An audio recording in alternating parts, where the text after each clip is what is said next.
आए और हमें ज्ञान और प्रेरित करें।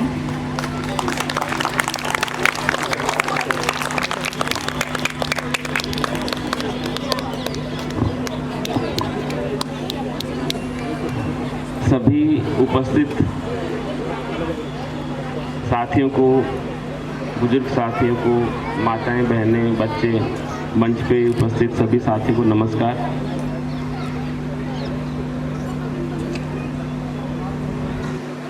देखिए, पूरे देश में 2 दिन बड़े इंपॉर्टेंट होते हैं, हम लोग मनाते हैं पूरे देश में। एक 15 अगस्त होता है और एक 26 जनवरी होता है।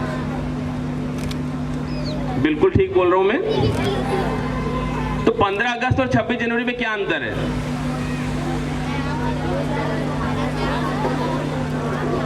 यस, 2 दिन पूरे देश में मनाते हैं, 15 अगस्त और 26 जनवरी। क्या दोनों एक ही दिन है या दोनों अलग अलग तरह के दिन हैं? अलग अलग क्यों हैं?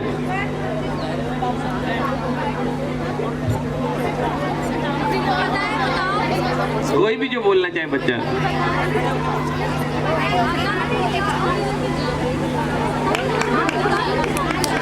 भाई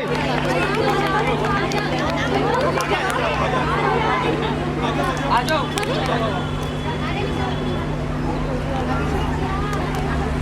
हाँ प्लीज बेटा, माइक ये लीजिए। 15 अगस्त के दिन हमारा देश आज़ाद हुआ था और 26 जनवरी के दिन हमारे देश का संविधान लागू हुआ था।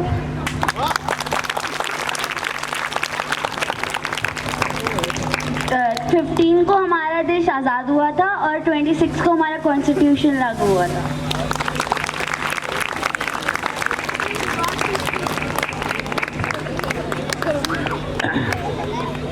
यानी कि 15 अगस्त को हम लोग अंग्रेजों से आज़ाद हुए।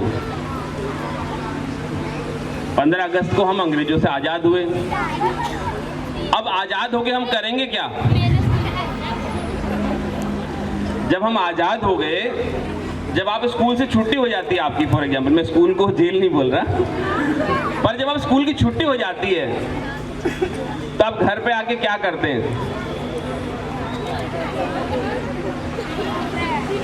खेलते हैं। तो जब आप आज़ाद हो गए, आज़ाद होने के बाद में हमारा देश कैसा होगा? हम लोग कैसे रहेंगे? हमारे देश के लोग कैसे पढ़ेंगे, कैसे आगे बढ़े? ये सवाल आया हमारे सामने।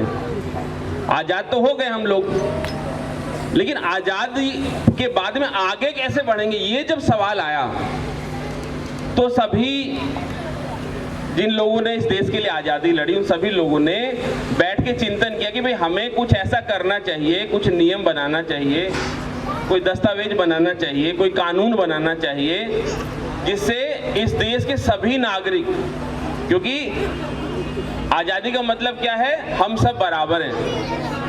आज़ादी का मतलब क्या? हम सब लोग बराबर हैं। और दुनिया में जितने भी इंसान हैं, जितने भी, पूरी दुनिया में, हम सब का मस्तिष्क एक जैसा है। यानी कि आपका दिमाग, मेरा दिमाग, इनका दिमाग, अमेरिका में दिमाग, इंग्लैंड, सब लोगों का दिमाग कितना है? एक जैसा है। किसी का दिमाग बड़ा और छोटा नहीं है। तो सबका दिमाग बराबर है, तो फिर सबका विकास कैसे होगा? जिसे हम कहते हैं जादू। जादू क्या होता है? जादू के बारे में सुना है? जादू क्या होता है?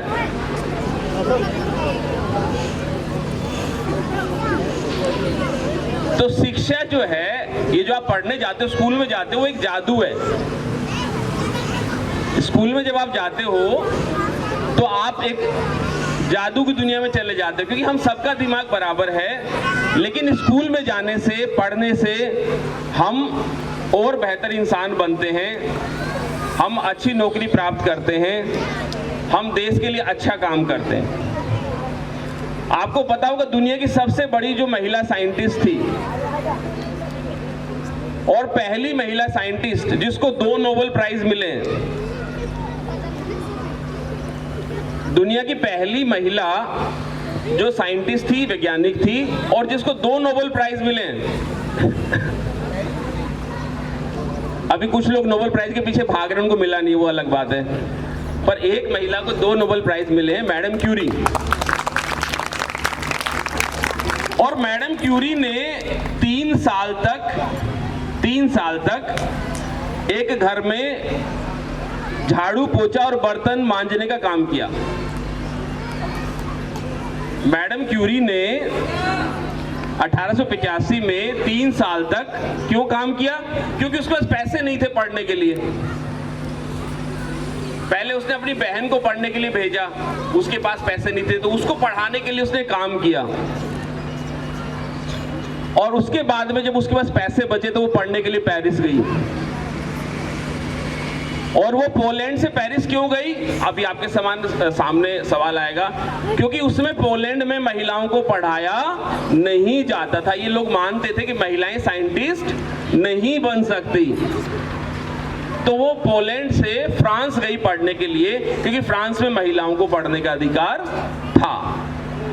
तो एक वो महिला जिसके पास पैसे नहीं थे, जिसके घर में 5 भाई बहन थे, सबसे छोटी थी वो मारिया, और उसने जीवन में मेहनत करके, मतलब कहा जाता है कि वो पढ़ते पढ़ते बेहोश हो जाती थी। और बेहोश क्यों हो जाती थी? क्योंकि वहां पे सर्दी बहुत तेज होती है और उसके पास में खाने के लिए खाना नहीं होता था। वो केवल ब्रेड ही खा पाती थी। वहां पे उसे ब्रेड मिलता और खाने के लिए कुछ नहीं मिल पाता था, बहुत गरीब। तो कहने का मतलब ये है कि वो एक बच्ची जो झाड़ू पोछा किया, उसने दूसरों के घर में काम किया, और वो दुनिया की इतनी बड़ी साइंटिस्ट कैसे बनी है? जादू कैसे हुआ? जादू है ना। आज तक किसी महिला साइंटिस्ट को 2 नोबेल प्राइज नहीं मिले, और शायद किसी पुरुष को भी नहीं मिले, शायद, मैं गलत तो करेक्ट हो सकता हूँ। तो ये हमारे दिमाग में सवाल आता है कि वो जादू कैसे हुआ? और वो जादू हुआ पढ़ने से। कैसे हुआ? और वो जादू आप सब भी कर सकते हैं, नहीं कर सकते? फिर जोर से बोलिए, कर सकते हैं। तो आज जो वृक्षम के माध्यम से, और ये दिल्ली विश्वविद्यालय के सारे बच्चे हैं, हम लोग भी दिल्ली विश्वविद्यालय में पढ़ाते हैं, जो हम प्रयास कर रहे हैं कि आप जब छोटे बच्चे हैं, अब आप बड़े होंगे, आप स्कूल में जाएंगे, कॉलेज में जाएंगे, फिर आप विश्वविद्यालय में आएंगे। ऐसा ही होगा ना? आप स्कूल पढ़ेंगे, फिर कॉलेज जाएंगे, फिर विश्वविद्यालय में आएंगे। लेकिन हमने इसको उल्टा शुरू कर दिया है। हम विश्वविद्यालय से आपके पास सीधे आ रहे हैं। आप 19-20 साल बाद में आप विश्वविद्यालय जाएंगे, लेकिन हम सब लोग मिलके, जो वृक्षम फाउंडेशन में नारायण मिश्रा जी हैं हमारे साथ में, जो बाकी सौरभ सिंह है हमारे साथ में, विकास हैं, जो हम सब लोगों ने, बच्चों ने, सबने मिलके, हम सब बच्चों ने मिलके, हम सब टीचर ने मिलके प्रयास किया है कि 19 साल तक आप इंतजार ना करें, विश्वविद्यालय खुद चल के बच्चों तक आए। क्योंकि इस देश में शिक्षा जो है उस तरह से नहीं पहुंच पाई है जिस तरह से उसे पहुंचना चाहिए था। तो ये हम सबका प्रयास होना चाहिए। देखिए, कोई अमीर हो या गरीब हो, जरूरी नहीं कि अमीर आदमी भी पढ़ता है और जरूरी नहीं कि गरीब आदमी भी पढ़ता है। ये दोनों बातें जरूरी नहीं है। जरूरी क्या है कि आज आप जब छोटे छोटे बच्चे हो तो आपको ये सोचना चाहिए, मैं कैसा इंसान बनूंगा। आप अपने घर में उस इंसान की फोटो रखें। आपको मैडम क्यूरी बनना है, आप मैडम क्यूरी की फोटो रखें अपने घर में। आपको होमी भाभा बनना है, भारत के बहुत बड़े वैज्ञानिक। आज इस ट्रस्ट के माध्यम से हम आपको वो किताब भी देंगे, होमी भाभा की किताब, जिन्होंने इस देश में एटॉमिक एनर्जी की स्थापना की। आज अगर हम मजबूत हैं, हम आज अगर न्यूक्लियर देश हैं, तो आज सबसे बड़ा योगदान हमारे देश में होमी भाभा का। देखिए, जो मैंने बात शुरुआत की थी कि 15 अगस्त को हम आज़ाद हुए थे, 15 अगस्त को हम आज़ाद हुए थे, लेकिन 26 जनवरी को हमें तय करना है कि हमारे देश का नागरिक मजबूत कैसे होगा। और हमारा देश का नागरिक मजबूत कैसे होगा? जब उसको शिक्षा मिलेगी, जब उसको जानकारी मिलेगी, जब उसको ज्ञान मिलेगा। तो हमने यही सोचा कि आज के दिन हम उन लोगों की बात करें, क्योंकि देश हम सबसे मजबूत होता है, एक आदमी से मजबूत नहीं होता, हम सब लोगों से मजबूत होता है। हम सब लोग थोड़ा थोड़ा जब काम करते हैं तो ये देश मजबूत होता है। तो देखिए, जो मैंने एक मैडम क्यूरी का आपको एग्जाम्पल दिया कि गरीब होते हुए भी, बड़े परिवार में होते हुए भी उस महिला ने इतना बड़ा काम किया कि आज हम एक्सरे जो करवाने जाते हैं, आप जब हॉस्पिटल जाते हैं, किसी को चोट लग जाती है तो आप क्या करवाते हैं? एक्सरे। वो एक्सरे की खोज ही मैडम क्यूरी ने की थी। इसी तरह से इस देश में होमी भाभा जो है वो एक बहुत अमीर परिवार के व्यक्ति थे, पढ़ने वाले व्यक्ति थे, बाहर पढ़ने के लिए गए थे। 1939 में तो वो भारत लौट के आ गए, तब लड़ाई चल पड़ी और भारत से गए नहीं वो। बाद में उन्होंने तय किया कि मैं भारत से बाहर नहीं जाऊंगा। बाहर से पढ़ के आए थे होमी जहांगीर, बेटा किताब होगी वो,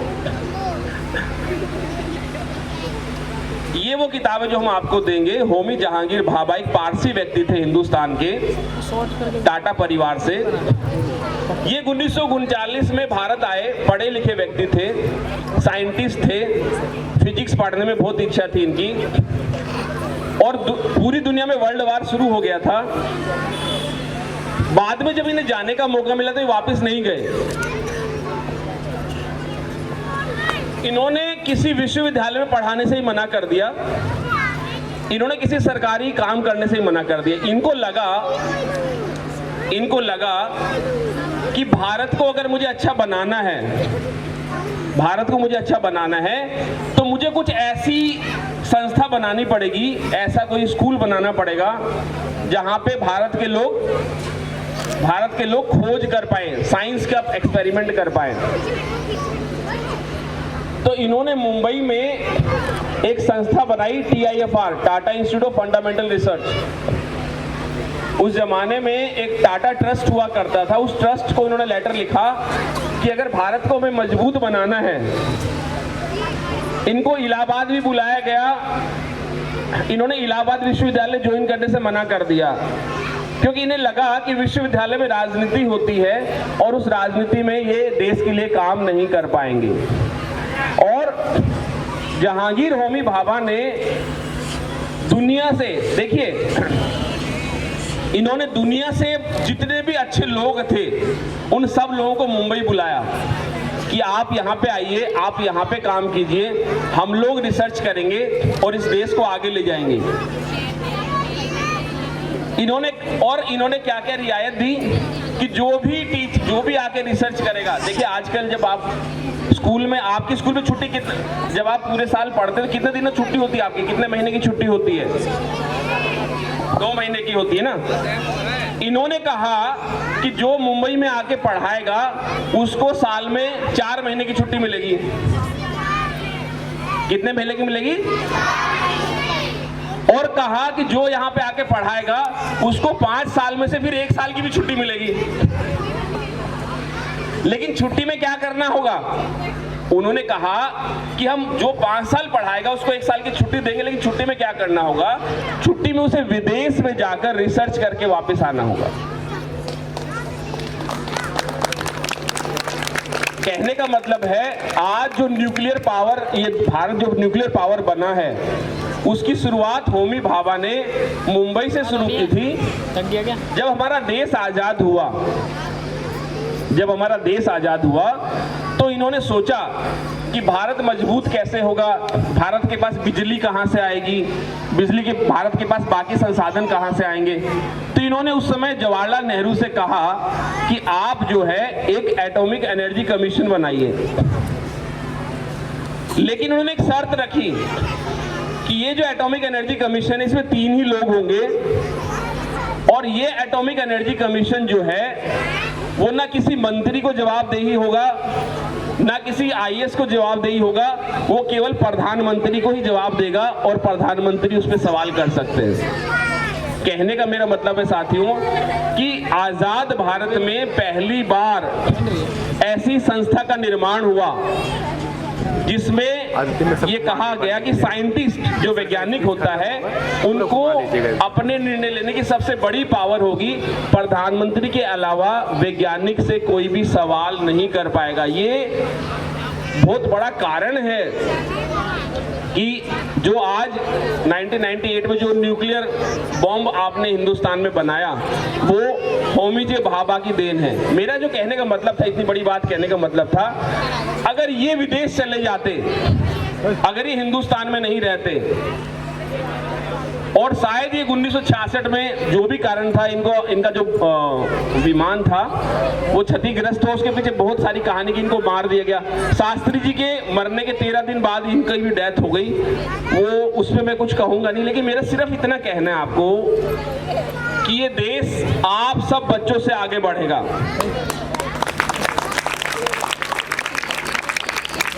और आप आगे तब बढ़ेंगे जब आप जब घर वापस जाएंगे तो आप अपने घर में उस इंसान की, चाहे मैडम क्यूरी हो, चाहे वो नेहरू जी हो, जो भी आपको अच्छा लगे, आप जिसकी तरह पढ़ लिख के बनना चाहते हैं, आप जिसकी तरह पढ़ लिख के बनना चाहते हैं, उसकी तस्वीर को अपने घर में रखिए। आप साइंटिस्ट बनना चाहते हैं, आप इंजीनियर बनना चाहते हैं, आप डॉक्टर बनना चाहते हैं, आप जो भी बनना चाहते हैं, उस व्यक्ति की तस्वीर अपने कमरे में रखिए, ताकि रोज आप जब उठें तो आपको पता हो कि मुझे इस इंसान की तरह बनना है।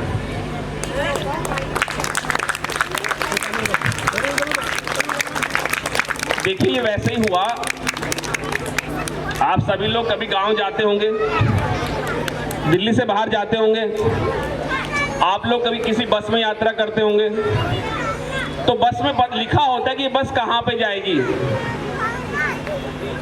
आप किसी ऐसी बस में नहीं बैठ सकते जो आपके गांव ना ले जाए।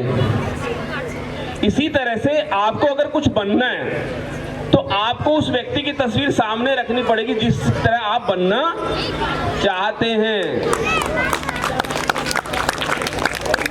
और जब ये तस्वीर आप रखेंगे और जब आप किताबें पढ़ेंगे, तो मैंने जैसे शुरुआत में आपको कहा था कि जादू, शिक्षा क्या है?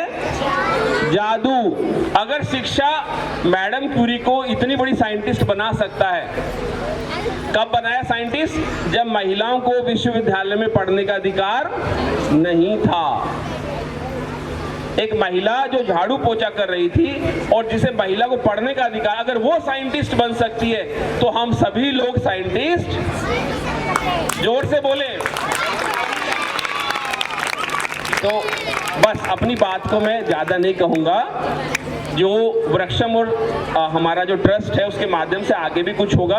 हम लोग जो भी कार्यक्रम करेंगे आपको बता देंगे। आज ये पहली शुरुआत है कि हम किताबों को यहाँ से बांट के आप लोगों के बीच में इस विचार को आगे बढ़ाएंगे, और आगे जैसे भी अगर हमें मौका मिलेगा यहाँ आने का, और भी जो गतिविधियां हो सकती है पढ़ने पढ़ाने की, उसको हम लोग करेंगे। इन्हीं शब्दों के साथ मैं आप सब लोगों से अनुमति लेता हूँ। Thank you.